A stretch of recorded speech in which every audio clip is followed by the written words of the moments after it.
Bonsoir. Je tiens à préciser que je ne suis pas abbé. Je suis venu avec le père Paul Mandika qui a dirigé la prière. Je suis Dr Philippe Abraham Birantine, le président du Conseil national du laïcat du Sénégal. Excellences, Monsieur le Président de la République, distinguées autorités, chers concitoyens, le 31 mai 2024, Son Excellence, Monseigneur Benjamin Ndiaye, archevêque métropolitain de Dakar, nous avait donné mission de représenter l'Église catholique du Sénégal au dialogue national que Son Excellence, Monsieur Macky Sall, avait organisé. En cette occasion, j'avais eu l'honneur de rappeler, lors de la cérémonie d'ouverture, que l'Église catholique est artisan et partisan de toute forme de dialogue qui permet de bâtir des ponts pour qu'advienne la paix et la concorde entre les hommes, et partant pour qu'advienne un développement intégral. J'avais aussi pris la précaution de rappeler que pour bâtir un Sénégal de justice et de paix, il n'y a pas d'autre chemin que celui du dialogue. Un dialogue franc et sincère, basé sur la vérité, car la vérité rend libre, comme nous le rappelle Saint Jean au chapitre 8, versets 31 et 32.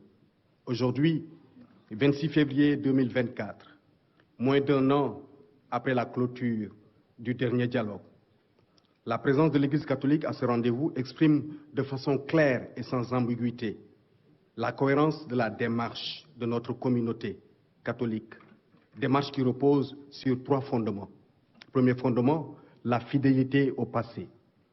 Deuxième fondement, la responsabilité face aux défis du temps présent.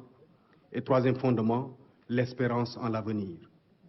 Ce triptyque a toujours orienté les actions de l'Église dans tous les domaines à la lumière de l'Évangile. Nos pères évêques viennent d'ailleurs de nous le rappeler dans la lettre pastorale sur l'engagement des fidèles laïcs dans l'Église et dans la société. Lettre pastorale publiée il y a une dizaine de jours, plus précisément le 14 février 2024. La situation socio-politique de notre pays nous inquiète tous. Le report des élections a certainement considérablement contribué à fragiliser notre stabilité sociale qui était déjà éprouvée depuis 2021. Il est attendu que ce dialogue propose des solutions viables et salutaires pour le bien de notre nation. Aujourd'hui, le monde entier nous observe. Le monde entier nous écoute. Le monde attend de voir comment le génie sénégalais parviendra encore une fois à éviter que notre barque ne coule. Excellences, Monsieur le Président, chers compatriotes, le temps nous est compté. Si vraiment nous voulons conserver notre image de vitrine de la démocratie en Afrique, oui, le temps nous est compté. Et je me fais le devoir ici de donner quelques positions de l'Église. La première position, c'est que nous devons respecter nos institutions. Aujourd'hui, si nous ne respectons pas le président de la République, nous ne pouvons pas appeler les autres au respect du président de la République. Si nous sommes les premiers à cracher sur le Conseil constitutionnel, ne soyons pas surpris que d'autres qui appartiennent à d'autres sphères crachent ou insultent nos institutions.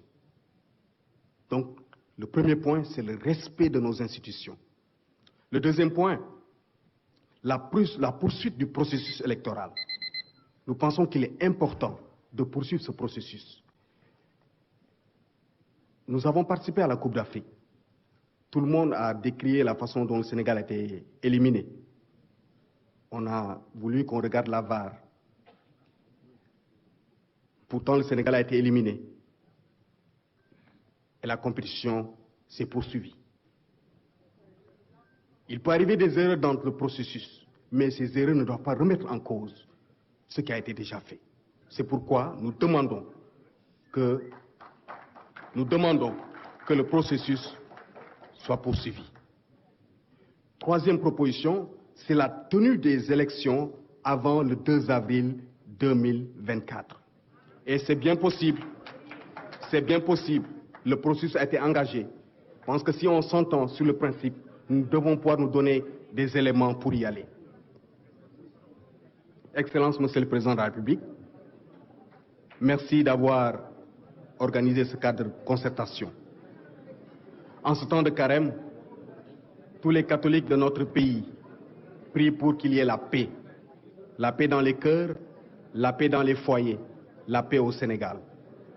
Et nous demandons l'union sacrée autour de notre nation. Parce qu'au-delà de nos partis politiques, au-delà des élections, il y a le Sénégal. Il faut préserver ce Sénégal.